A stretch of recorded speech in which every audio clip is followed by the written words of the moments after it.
Hello friends, ನಮಸ್ಕಾರ. ಮತ್ತೊಮ್ಮೆ ನಿಮಗೆಲ್ಲರಿಗೂ ನನ್ನ ಚಾನಲ್ಗೆ ಸ್ವಾಗತ. ಇವತ್ತು ನಾನು ಶಿರಡಿ ಸಾಯಿಬಾಬಾ ದೇವಸ್ಥಾನಕ್ಕೆ ಹೋಗ್ತಾ ಇದ್ದೀನಿ. ರೋಡ್ ಟ್ರಿಪ್ ಮಾಡ್ತಾ ಇದ್ದೀನಿ. ಹೇಗಿರುತ್ತೆ ಜರ್ನಿ ಅಂತೇಳಿ ಶೇರ್ ಮಾಡ್ತೀನಿ.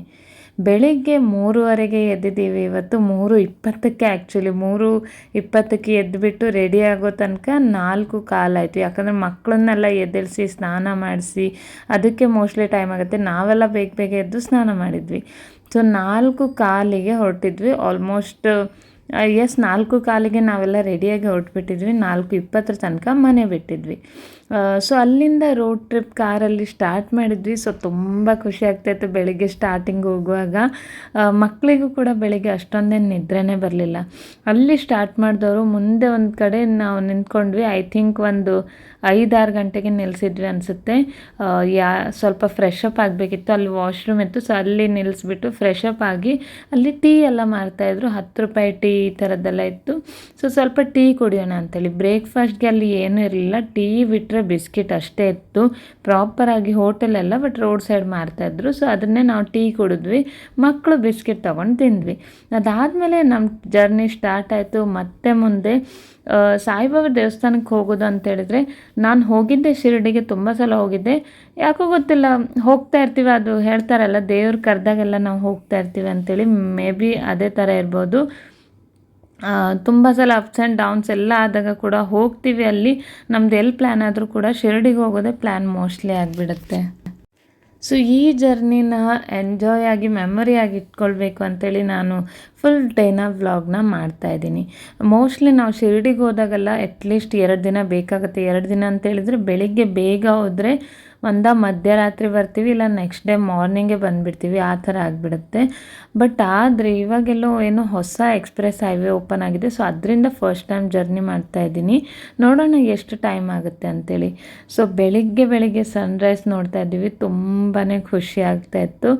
ಇಲ್ಲೇ ಆ್ಯಕ್ಚುಲಿ ಹೋಗೋ ದಾರಿಯಲ್ಲಿ ಯಾವುದು ಕೂಡ ನನಗೆ ವಿಡಿಯೋ ತೆಗಿಬಾರ್ದು, ನಾರ್ಮಲ್ ಇದೆ ಆ ಥರ ಅನಿಸ್ತಾ ಬೆಳಿಗ್ಗೆ ಅಷ್ಟು ಬೆಟ್ಟ ಗುಡ್ಡದ ಮಧ್ಯೆ ಸನ್ರೈಸ್ ಬರ್ತಾಯಿದೆ. ಆ ಕಡೆ ಟ್ರೈನ್ ಹೋಗ್ತಾಯಿದೆ. ನಂಗೆ ಊರಿಗೆ ಹೋದಾಗೆ ಫೀಲ್ ಆಗ್ತಾಯಿತ್ತು. ತುಂಬಾ ಖುಷಿ ಆಗ್ತಾಯಿತ್ತು. ಅದನ್ನೆಲ್ಲ ವಿಡಿಯೋ ಕ್ಯಾಪ್ಚರ್ ಮಾಡಿ ನಮ್ಮ ಕನ್ನಡ ಸಾಂಗ್ ಹಾಕ್ಕೊಂಡು, ಯಾವುದಾದ್ರೂ ನನಗೆ ಆ್ಯಕ್ಚುಲಿ ಹಳೇ ಕನ್ನಡ ಸಾಂಗ್ಸ್ ಎಲ್ಲ ತುಂಬ ಇಷ್ಟ. ಹಳೇದಂತ ಹೇಳಿದ್ರೆ ರಮೇಶ್ ಅವ್ರ ಸಾಂಗು, ರಮೇಶ್ ಅರವಿಂದ್ ಸಾಂಗು ಮತ್ತು ರಾಜೇಶ್ ಕೃಷ್ಣನ್ ಸಾಂಗ್ ಎಲ್ಲ ತುಂಬಾ ಇಷ್ಟ ನನಗೆ. ನಾನು ಇವನ್ ಆಫೀಸಿಂದ ಬರಬೇಕಾದ್ರೂ ಅದು ಊರಿಗೆ ಹೋಗಿ ಬಂದಾಗೆ ಆಗುತ್ತೆ. ಆಲ್ಮೋಸ್ಟ್ ಒಂದು 2 hours ಟ್ರಾವೆಲ್ ಇರುತ್ತೆ. ಆ ಟೈಮಲ್ಲಿ ಕೂಡ ನಾನು ಇದೇ ರಮೇಶ್ ಅರವಿಂದ್ ಸಾಂಗ್ ಹಾಕ್ತೀನಿ, ಇಲ್ಲ ರಾಜೇಶ್ ಕೃಷ್ಣನ್ ಸಾಂಗ್ ಹಾಕ್ತೀನಿ. ನಂಗೆ ಯಾಕೋ ಗೊತ್ತಿಲ್ಲ, ಅದು ಫುಲ್ ಸಾಂಗ್ ಕೇಳ್ತಾ ಒಂಥರ ಖುಷಿ ಆಗುತ್ತೆ. ಅದನ್ನೇ ಇವಾಗ ಗಾಡಿಯಲ್ಲಿ ಕೂಡ ಹಾಕ್ಕೊಂಡು ಹೋಗ್ತಾ ಇದ್ದೀನಿ. ಇದು ನೋಡಿ ಆವಾಗಲೇ ಹೇಳಿದ್ದೆ, ನ್ಯೂ ರೋಡ್ ಓಪನ್ ಆಗಿದೆ ಅಂಡರ್ಗ್ರೌಂಡ್. ಮಕ್ಕಳನ್ನ ಕರ್ಕೊಂಡು ಟ್ರಾವೆಲ್ ಮಾಡೋದು ಸ್ವಲ್ಪನೇ ಕಷ್ಟ. ಪಾಪ ದೊಡ್ಡವಳು ಸುಮ್ಮನೆ ಇರ್ತಾಳೆ, ಅವಳು ಕೇಳ್ತಾಳೆ. ಚಿಕ್ಕವನು ಮಾತ್ರ ತುಂಬಾ ಹಠ ಮಾಡ್ತಾನೆ. ಅದು ಇವತ್ತು ಬೆಳಿಗ್ಗೆಲ್ಲ ಬೇಗ ಎದ್ದಿದ್ದರಿಂದ ಇನ್ನೂ ಸ್ವಲ್ಪ ಜಾಸ್ತಿನೇ ಹಠ ಮಾಡ್ತಾಯಿದ್ದ. ಹೇಗೆಲ್ಲ ಮತ್ತು ಅವನ್ನ ಕೂಡ ಕರ್ಕೊಂಡು ಹೋದ್ವಿ. ಅವನು ಸ್ವಲ್ಪ ಹೊತ್ತಾದಮೇಲೆ ಮಲ್ಗೆ ಬಿಟ್ಟಿದ್ದ. ಅವನು ನನ್ನ ಮೇಲೆ ಇದ್ದಿದ್ದು almost most of the time. ಅದಾದಮೇಲೆ ಇವಾಗ ಸ್ವಲ್ಪ ಕೆಳಗಡೆ ಇಳಿಸಿದ್ದೀನಿ ಅವನು ಸೈಲೆಂಟ್ ಆದಾಗ. ಇಲ್ಲಾಂದರೆ ಫುಲ್ ಡೇ ನನ್ನ ಮೇಲೆ ಕೂತ್ಕೊಂಡೇ ಇದ್ದಿದ್ದ. ಅವನು ಕೆಳಗಡೆ ಕೂತ್ಕೊಳ್ಳೋದಕ್ಕೂ ಒಪ್ತಾ ಇರಲಿಲ್ಲ. ಅದೊಂದು ಸ್ವಲ್ಪ ಕಷ್ಟ ಆಯಿತು ಅಷ್ಟೇ. ಬಿಟ್ಟರೆ ಮತ್ತು ಜರ್ನಿ ಅಂತೂ ಎಷ್ಟು ಸ್ಮೂತಾಗಿತ್ತು. ಅದು specially maybe God's blessing, ಹೊಸ ಕಾರಿಂದ ಹೋಗ್ತಾ ಇದ್ದೀವಿ ಅದಕ್ಕೆ ಅನಿಸುತ್ತೆ. ನಾವು ಆವಾಗಲೇ ಡಿಸೈಡ್ ಮಾಡಿದ್ವಿ ಎಲ್ಲಾದರೂ ದೇವಸ್ಥಾನಕ್ಕಂತೂ ಹೋಗಲೇಬೇಕು ಅಂತೇಳಿ. ಅದಕ್ಕೆ ಫಸ್ಟ್ ಮತ್ತು ಶಿರಡಿಗೆ ಹೋಗೋಣ. ಮುಂಬೈ ಹೇಳಿನಿ ಎಂಥದ್ದಂದೇಳಿ, ಎಂಥದ್ದು ಹೇಳಿನಿ. ಇಂಡಿಯಾದಲ್ಲಿ ಫಸ್ಟ್ ಸಮೃದ್ಧಿ ಮಾರ್ಗ್, ನಮ್ಮ ನಿತಿನ್ ಗಡ್ಕರಿ ಅವರು ಮಾಡಿದ ರೋಡು. ನಮ್ಮ ಎಂಥದ್ದು ನಿಮ್ದು? ನಮ್ಮ ಬಿಜೆಪಿಯ ನಿತಿನ್ ಗಡ್ಕರಿ. ನಮ್ಮ ಬಿಜೆಪಿ ಅಂದ್ರೆ ನೀವು. ಆದರೂ ಆದಷ್ಟು ಎಂಜಾಯ್ ಮಾಡಿಕೊಂಡು ಎಲ್ಲ ಲೈಫಲ್ಲೂ ಇದ್ದೇ ಇರುತ್ತೆ. ಅಂದರೆ ಮಕ್ಕಳಾದಮೇಲೆ ಮಕ್ಕಳ ಹಠ, ಎಲ್ಲ ಮಕ್ಕಳು ಹಠ ಮಾಡ್ತಾರೆ. ಕೆಲವ್ರು ಹೇಳ್ತಾರೆ ನಮ್ಮ ಮಕ್ಕಳು ಜಾಸ್ತಿ ಅಂತೇಳಿ. ಬಟ್ ಮಕ್ಕಳಲ್ವ, ಮಕ್ಕಳು ಹಠ ಮಾಡಿದೆ ಮತ್ತೇನು, ಮಕ್ಕಳು ದೊಡ್ಡವ್ರ ಥರ ಇದ್ದರೆ ಮಕ್ಕಳಂತ ಯಾರೂ ಹೇಳಲ್ಲ. ಸೊ ಅದು ಲೈಫಿನ ಒಂದು ಪಾರ್ಟ್ ಅಷ್ಟೇ. ಮಕ್ಕಳು ದೊಡ್ಡವರಾದಮೇಲೆ ನಮಗೆ ಬೇಜಾರಾಗುತ್ತೆ ಅನಿಸುತ್ತೆ. ಅಯ್ಯೋ ಪಾಪ ಮೊದಲು ಎಷ್ಟು ಹಠ ಮಾಡಿಕೊಂಡು ಅಳ್ತಾ ಯಾವ ಥರ ಇದ್ರು, ಇವಾಗ ಅಂದರೆ ಅವರ ಲೈಫಲ್ಲೇ ತುಂಬ ದೊಡ್ಡವರಾದಮೇಲೆ ಅವ್ರದ್ದೇ ಓದು ಅದು ಇದೆಲ್ಲ ಅದರಲ್ಲೇ ಇರ್ತದೆ. ಅದೇ ಹೇಳಿದ್ದು, ಅವನ್ನ ಇವಾಗ ನೆಕ್ಸ್ಟ್ ಇಯರಿಂದ ಸ್ಕೂಲ್ಗೆ ಹಾಕಬೇಕು. ಸೊ ಅನಿಸುತ್ತೆ ನೆಕ್ಸ್ಟ್ ಇಯರ್ ಸ್ಕೂಲ್ಗೆ ಹೋದ್ಮೇಲೆ ಅವ್ನ ಸ್ಕೂಲ್ ಲೈಫಲ್ಲಿ ಅವ್ನು ಜಾಸ್ತಿ ಇದಾಗ್ತಾನೆ. ಮತ್ತು ಹೇಳ್ತೀವಲ್ಲ, ಇವನು ಬೆಳೀತಾ ನನಗೆ ದೊಡ್ಡವಳದು ಚಿಕ್ಕವಳಿದ್ದಾಗ ಹೇಗಿದ್ಲು ಅದೆಲ್ಲ ತುಂಬ ಮಿಸ್ ಮಾಡ್ಕೊಳ್ತಾ ಇದ್ದೆ. ವಾ ಕ್ಯೂಟ್ ಮೂಮೆಂಟ್ಸ್ ಅಂತ ಹೇಳ್ತೀವಲ್ಲ ಅದನ್ನೆಲ್ಲ. ಸೊ ಅದೊಂದು ಮೆಮೊರಿ ಅಷ್ಟೇ, ತುಂಬ ಖುಷಿಯಾಗುತ್ತೆ, ಬೇಜಾರಂತೂ ಆಗೋದಿಲ್ಲ. ಕೆಲವ್ರಿಗೆ ಅರೇ ಎಷ್ಟು ಬೇಗ ದೊಡ್ಡವರಾಗಬೇಕು ಆ ಥರದ್ದೆಲ್ಲ ನನಗನ್ಸೋದಿಲ್ಲ. ನಂಗೆ ಖುಷಿಯಾಗುತ್ತೆ ಆರಾಮಾಗಿ ಬೆಳೀಲಿ ಅಂಥೇಳಿ. ಸೊ ಇವಾಗ ಫುಲ್ ಅದು ನಾವು ಜರ್ನಿ ಮಾಡಿದ್ವಿ ನೋಡಿ, ಅದು ಎಕ್ಸ್ಪ್ರೆಸ್ ಹೈವೇ ಇತ್ತು. ಅಲ್ಲಿ ಮಧ್ಯದಲ್ಲಿ ಒಂದು ಕೂಡ ಹೋಟೆಲ್ ಇರಲಿಲ್ಲ, ಏನೂ ಸಿಗಲಿಲ್ಲ. ನಾವು ಅದು ನೋಡಿ ಅವ್ನು ಬಿಸ್ಕೆಟ್ ಪ್ಯಾಕ್ ಕೈಯಲ್ಲೇ ಹಿಡ್ಕೊಂಡಿದ್ದಾನೆ. ಬಿಸ್ಕೆಟ್ ಬಿಟ್ಟರೆ ಮತ್ತೇನೂ ಸಿಗಲಿಲ್ಲ ನಮಗೆ ಮಧ್ಯದಲ್ಲಿ. ಎಷ್ಟು ಹಸುವಾಗ್ತಾ ಇತ್ತಂದರೆ, ನಾನು ಕೂಡ ಬೆಳಿಗ್ಗೆ 4:30 ಹೊರಟಿರೋದ್ರಿಂದ ಏನೂ ತೊಗೊಂಡು ಕೂಡ ಬರಲಿಲ್ಲ. ಸೊ ಅದಕ್ಕೆ ನಾವು ಏನೂ ತಿಂದಿರಲಿಲ್ಲ. ಮುಂದೆ ಆ ಹೈವೇ ಮುಗೀತು ಅಂತಿದ್ದಾಗೆ ಒಂದೇ ಒಂದು ಹೋಟೆಲ್ ಓಪನ್ ಇತ್ತು ಅಷ್ಟೇ ನೋಡಿ. ತುಂಬ ಜನ ಇದ್ದರು. ಇದು ಬೆಳಿಗ್ಗೆ ಐ ಥಿಂಕ್ 8-8:30 ಆಗಿತ್ತು ಅನಿಸುತ್ತೆ. ಬೇಗ ಹೊರಟಿದ್ವಿ. ಆ ರೋಡ್ ಎಷ್ಟು ಚೆನ್ನಾಗಿತ್ತು ಅಂದರೆ, ಇವಾಗ ಹೊಸ ರೋಡ್ ಮಾಡಿದ್ದಷ್ಟೇ, ಟೋಲ್ ಕೂಡ ಅಷ್ಟೇ ರೇಟ್ ಇದೆ ಅದಕ್ಕೆ. ಒಂದು ಸೈಡ್ ಟೋಲ್ ಏನೋ 375 ಏನೋ ಇತ್ತು, ನನಗೆ ಮರ್ತೋಯ್ತು ಕೊಟ್ಟಿದ್ದು. ಬಟ್ ರೋಡ್ ಮಾತ್ರ ಸೂಪರ್ ಇತ್ತು.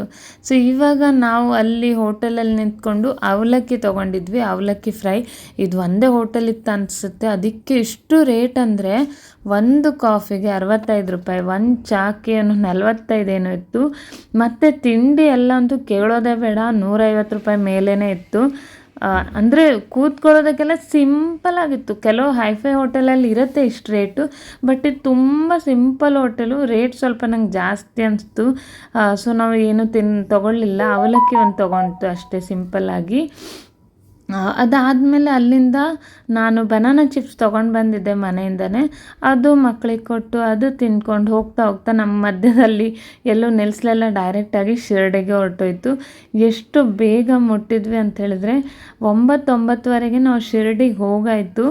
ತುಂಬಾ ಖುಷಿ ಆಯಿತು. ಇಷ್ಟು ಬೇಗ, ಏನೂ ಟ್ರಾಫಿಕ್ ಇಲ್ಲ, ಏನು ಮಧ್ಯದಲ್ಲಿ ಏನೂ ಇಲ್ಲ. ಸೊ ಈಸಿಯಾಗಿ ಹೊರಟೋಯ್ತು. ಶಿರ್ಡಿಗೆ ಹೋದ ತಕ್ಷಣ ಅಲ್ಲಿ ಮೊಬೈಲ್, ಚಪ್ಪಲೆಲ್ಲ ಅದು ಯಾವುದಾದ್ರೂ ಅಂಗಡಿಯಲ್ಲಿ ಕೂಡ ಇರ್ಬೋದು, ಇಲ್ಲಿ ಕೂಡ ಆಪ್ಷನ್ ಇತ್ತು. ಬಟ್ ಒಂದು ಮೊಬೈಲ್ ಕೂಡ ತೊಗೊಂಡು ಹೋಗುವಾಗಿಲ್ಲ. ಮೊಬೈಲಲ್ಲಿ ನಾವು ಲಾಕ್ ಮಾಡಿ ಇಡಬೇಕು. ಒಂದು ಮೊಬೈಲ್ಗೇನೋ 5 ರೂಪೀಸೋ 10 ರೂಪೀಸೋ ಏನೋ ತೊಗೊಳ್ತಾರೆ ಅಷ್ಟೇ. ಅದಾದಮೇಲೆ ದೇವರ ದರ್ಶನ ಆಯಿತು. ನಾವು ಫಸ್ಟ್ ಅಂದ್ಕೊಂಡ್ವಿ ಸ್ಪೆಷಲ್ ಎಂಟ್ರಿಗೆ ಹೋಗೋಣ, ಮಕ್ಕಳನ್ನೆಲ್ಲ ಕರ್ಕೊಂಡು ಆಗೋದಿಲ್ಲ ಲೈನಲ್ಲಿ ಅಂಥೇಳಿ. ಬಟ್ ಅಲ್ಲಿ ಹೋದ್ಮೇಲೆ ನಾನು ಹೇಳಿದೆ ಪರವಾಗಿಲ್ಲ, ನಾನು ಹೋಗ್ತೀನಿ, ನಾರ್ಮಲ್ ಲೈನಿಗೆ ಹೋಗೋಣ ಅಂಥೇಳಿ. ಅಲ್ಲಿ ಒಳಗಡೆ ಹೋಗಿದ್ದು ನೋಡಿದಾಗ ಗೊತ್ತಾಯಿತು, ಒಂದು ಸ್ವಲ್ಪನೂ ತುಂಬ ಏನು ರಶ್ಶೇ ಇರಲಿಲ್ಲ. ಆರಾಮಾಗಿ ನಮಗೆ ದೇವರ ದರ್ಶನ ಆಯಿತು. 11 ಗಂಟೆ ತನಕ ನಾವು ದೇವಸ್ಥಾನದಿಂದ ಹೊರಗಡೆ ಬಂದುಬಿಟ್ವಿ. ಸೊ ಅಲ್ಲಿ ಊಟಕ್ಕೆ ನಾರ್ಮಲ್ ಊಟ ಕೂಡ ಇದೆ, ಫ್ರೀ ಊಟ ಇರುತ್ತೆ ಅಲ್ಲಿ, ಎಲ್ಲ ಕಡೆನೂ ಫ್ರೀ ಊಟ ಇರುತ್ತೆ. ಬಟ್ ನಾವು ಇದೇ ದೇವಸ್ಥಾನದೇ, ಅಂದರೆ ಡೊನೇಷನ್ ಥರ 50 ರೂಪೀಸ್ ನಾವು ಕೊಟ್ಟು ಕೂಪನ್ ತೊಗೊಂಡು ಅದೇ ಊಟ ಇಲ್ಲಿ ಕೂಡ ಸಿಗೋದು. ಅನ್ನ, ಬೇಳೆ ಸಾರಿತ್ತು, ಆಮೇಲೆ ಆಲೂಗಡ್ಡೆ ಪಲ್ಯ ಇತ್ತು, ಆಮೇಲೆ ಬದನೆಕಾಯಿ ಪಲ್ಯ, ಹಪ್ಪಳ, ಚಪಾತಿ, ಚಟ್ನಿ ಪುಡಿ ಅದೆಲ್ಲ ಇತ್ತು. ಎಷ್ಟು ಬೇಕಾದರೂ ಅಷ್ಟು ಊಟ ಮಾಡಿದ್ವಿ, ಸಖತ್ತಾಗಿತ್ತು. ಫ್ರೀ ಊಟ ಅಂದರೆ ನೀವು ಜಸ್ಟ್ ಒಂದು ಟೇಬಲಲ್ಲಿ ಕೂತ್ಕೊಂಡು ಅವ್ರು ಬಂದು ಸರ್ವ್ ಮಾಡ್ತಾರೆ. ಇದು ಕೂಡ ಅಷ್ಟೇ, ಬಟ್ ಇದೊಂದು ರೌಂಡ್ ಟೇಬಲ್ ಇರುತ್ತೆ. ಒಂದು ನಮ್ಮ ಫ್ಯಾಮ್ಲಿ ಜೊತೆ ಕೂತ್ಕೊಂಡು ಅವ್ರು ಬಂದು ಕೇಳಿ ಹಾಕ್ತಾರೆ ಅಷ್ಟೇ. ಬೇರೆ ಏನು ಡಿಫ್ರೆನ್ಸ್ ಇಲ್ಲ. ಇದು ಬೇರೆ ಹಾಲ್ ಇದೆ, ಅದು ಬೇರೆ ಹಾಲ್ ಅಷ್ಟೇ. ಊಟ ಎಲ್ಲ ಆದ ನಂತರ ನಾವು ಸ್ವಲ್ಪ ಶಾಪಿಂಗ್ ಮಾಡಿದ್ವಿ, ಪ್ರಸಾದ ಎಲ್ಲ ತೊಗೊಳ್ಬೇಕಿತ್ತು. ಮತ್ತೊಂದು ದೇವಸ್ಥಾನದಿಂದ ಇವನ್ ಊಟದ ಹಾಲಿನ ತನಕ ಹೋಗೋದಕ್ಕೆ ಕೂಡ ಅವ್ರ ಕಡೆಯಿಂದನೇ ಫ್ರೀ ಬಸ್ ಕೂಡ ಇರುತ್ತೆ. ಸೊ ಫೆಸಿಲಿಟೀಸ್ ಎಲ್ಲ ತುಂಬಾ ಚೆನ್ನಾಗಿತ್ತು. ಅದಾದಮೇಲೆ ನಾವು ಹೊರಟಿದ್ವಿ ಅಲ್ಲಿ. ಸೊ ಅದೇ ರೋಡ್ ಅಲ್ವಾ, ಊಟ ಕೂಡ ಆಯಿತು. ಡೈರೆಕ್ಟ್ ನಾವು ಮನೆಗೆ ಹೋದ್ವಿ. ಮಧ್ಯೆ ಎಲ್ಲೂ ನಿಲ್ಲಿಸಲಿಲ್ಲ. ಮಕ್ಕಳು ಕೂಡ ಒಂದು ನಿದ್ರೆ ಮಾಡ್ಕೊಂಡಿದ್ರು, ಬೆಳಿಗ್ಗೆ ಬೇಗ ಎದ್ದಿದ್ವಲ್ಲ, ಸೊ ಗೊತ್ತೇ ಆಗಲಿಲ್ಲ ನಾವು ಬೇಗ ಹೋಗಿ ಮುಟ್ಟಿದ್ವಿ ಅಂತೇಳಿ. ಸಂಜೆ 4:15-5 ಗಂಟೆ ತನಕ ಮನೆಗೆ ಹೋಗಿದ್ವಿ.